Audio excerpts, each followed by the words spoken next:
إن الحمد لله نحمده ونستعينه ونستغفره ونعوذ بالله من شرور أنفسنا ومن سيئات أعمالنا من يهده الله فلا مضل له ومن يضلل فلا هادي له أشهد أن لا إله إلا الله وحده لا شريك له وأشهد أن محمدا عبده ورسوله أما بعد فإن خير الحديث كتاب الله وخير الهدي هدي محمد صلى الله عليه وسلم وشر الأمور محدثاتها وكل محدثة بدعة وكل بدعة ضلالة وكل ضلالة في النار.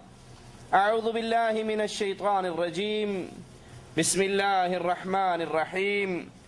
لقد رضي الله عن المؤمنين إذ يبايعونك تحت الشجرة فعلم ما في قلوبهم فأنزل السكينة عليهم وأثابهم فتحا قريبا.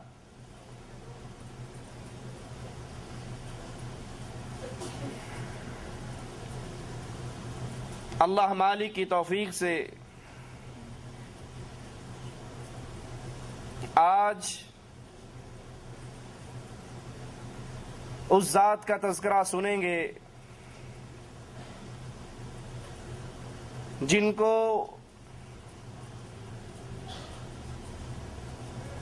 امام الانبیاء امام اعظم محمد الرسول اللہ صلی اللہ علیہ وسلم کی دو بیٹیوں سے نکاح کرنے کا شرف حاصل ہوا. ان کا نام عثمان، کنیت ابو عبداللہ، لقب ذی النورین، دو نوروں والے. رسول کریم صلی اللہ علیہ وسلم کے ان 10 خوش نصیب ساتھیوں میں آپ کا شمار جن کو اللہ کے حبیب علیہ الصلاۃ والسلام نے اس دنیا میں رہتے ہوئے جنت کی خوشخبری عطا کی. آپ چلتے اس دنیا پر تھے، رہتے اس دنیا پر تھے، اور اللہ کے نبی علیہ الصلاۃ والسلام نے اللہ کی جنت کی خوشخبری آپ کو عطا کر دی تھی. مسلمانوں کے تیسرے خلیفہ راشد اور یہ ابو بکر صدیق رضی اللہ عنہ وارضاہ کے قریبی دوستوں میں حضرت عثمان رضی اللہ عنہ وارضاہ کی خالہ پہلے ہی مسلمان ہو چکی تھی. ایک دن اپنی خالہ کے گھر جاتے ہیں. خالہ ان کو دین اسلام کی دعوت دیتی ہیں اور کہتی ہیں بھانجے وہ دین جو محمد صلی اللہ علیہ وسلم لے کر آئے ہیں وہ دین حق ہے، نجات اور بہتری اسی میں ہے کہ تو بھی اس دین کو قبول کر لے. حضرت عثمان خالہ کی باتوں سے متاثر ہوتے ہیں. پھر حضرت ابو بکر صدیق رضی اللہ عنہ وارضاہ سے ملاقات ہوتی ہے اور اس ملاقات پہ اپنی خالہ کی باتوں کو دہراتے ہیں. تو ابو بکر صدیق رضی اللہ عنہ وارضاہ فرماتے ہیں اللہ کی قسم عثمان تیری خالہ نے جو کہا ہے حق کہا ہے.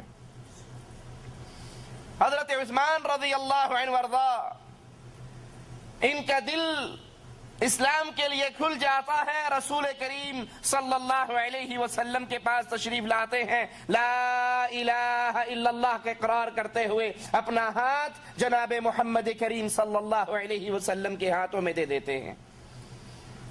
آپ کے چچا کو پتہ لگتا ہے کہ عثمان رضی اللہ عنہ وارضاہ اہل ایمان کی صف میں شامل ہو گئے، محمد کریم صلی اللہ علیہ وسلم کے ساتھیوں میں شامل ہو گئے. وہ آپ کو رسیوں میں جکڑتے ہیں، شدید عذاب اور مصیبتوں میں مبتلا کرتے ہیں، ان کے ظلم کا سلسلہ جاری رہتا ہے. لیکن سیدنا عثمان، میرے ماں باپ قربان ہو جائیں آپ کے قدموں پر، استقامت کا پہاڑ، کہتے ہیں چچا میں نے سوچ اور سمجھ کر لا الہ الا اللہ پڑھا ہے، آپ جو کر سکتے ہیں کر گزریں. عثمان کی گردن کٹ سکتی ہے لیکن عثمان اب اسلام کے دامن سے اپنے دامن کو چھڑا نہیں سکتا. میں لا الہ الا اللہ محمد رسول اللہ کا اقرار کر کے اللہ کے نبی صلی اللہ علیہ وسلم پر ایمان لے آیا ہوں. آپ مار سکتے ہیں مار لیجئے، جو چاہے کر لیں، آپ ہر طرح کے ظلم مجھ پہ کر سکتے ہیں، لیکن میرا دامن اب اہل ایمان میں شامل ہو چکا ہے، میں مسلمان ہو چکا ہوں، میرے دل سے ایمان کی غیرت کو نہیں نکال سکتے۔ جب ظلم حد سے بڑھ گیا اور صحابہ کرام ابتدا میں جتنے لوگ بھی مسلمانوں کی جماعت میں شامل ہوئے، کفار نے ان پہ ظلم کی چکیاں چلائیں، بے بہا ظلم کیا۔ جب یہ کفار کا ظلم حد سے بڑھتا ہے تو امام الانبیاء امام اعظم محمد الرسول اللہ صلی اللہ علیہ وسلم مسلمانوں کو اجازت دیتے ہیں کہ تم حبشہ کی طرف ہجرت کر جاؤ۔ اگرچہ وہ ملک عیسائیوں کا ہے، لیکن وہاں کا بادشاہ نجاشی نیک دل انصاف پسند حکمران ہے، تم وہاں جاؤ اور وہاں سکون سے رہو گے۔ مسلمانوں کا پہلا قافلہ جس میں 12 مرد اور 4 عورتیں شامل ہیں، وہ حبشہ کی طرف ہجرت کرتی ہیں، اور ان میں حضرت عثمان رضی اللہ عنہ وارضا اور آپ کی زوجہ رسول کریم صلی اللہ علیہ وسلم کی مبارک بیٹی سیدہ رقیہ بھی آپ کے ساتھ شامل ہیں۔ مسلمانوں کو ابھی چند ماہ سرزمین حبشہ پہ ہوتے ہیں کہ انہیں خبر ملتی ہے کہ اہل مکہ سب کے سب مسلمان ہو چکے ہیں اور اللہ کے نبی صلی اللہ علیہ وسلم کے ساتھ مل گئے۔ ان مسلمانوں کو بڑی خوشی ہوئی اور اس خوشی میں واپس سرزمین مکہ پر آ جاتے ہیں، لیکن جب مکہ پہنچتے ہیں تو پتہ لگتا ہے جو یہ خبر ملی تھی یہ جھوٹ کی خبر تھی، اس میں کوئی حقیقت نہیں۔ کفار نے پھر مسلمانوں پر ظلم و ستم شروع کیا، اور 1 سال کے بعد رسول کریم صلی اللہ علیہ وسلم نے اگلے سال پھر مسلمانوں کو ہدایت کی کہ تم ہجرت کرتے ہوئے اس شہر کو چھوڑ کر دوبارہ حبشہ کی طرف چلے جاؤ۔ 102 مسلمان مرد اور عورت دوبارہ ہجرت کرتے ہیں، اور اس ہجرت کے اندر بھی سیدنا عثمان اور آپ کی زوجہ محترمہ آپ کے ساتھ ہیں۔ کفار مکہ کو بڑا دکھ ہوا کہ مسلمان امن سکون شانتی کے ساتھ حبشہ میں رہے، ان سے یہ برداشت نہ ہوا۔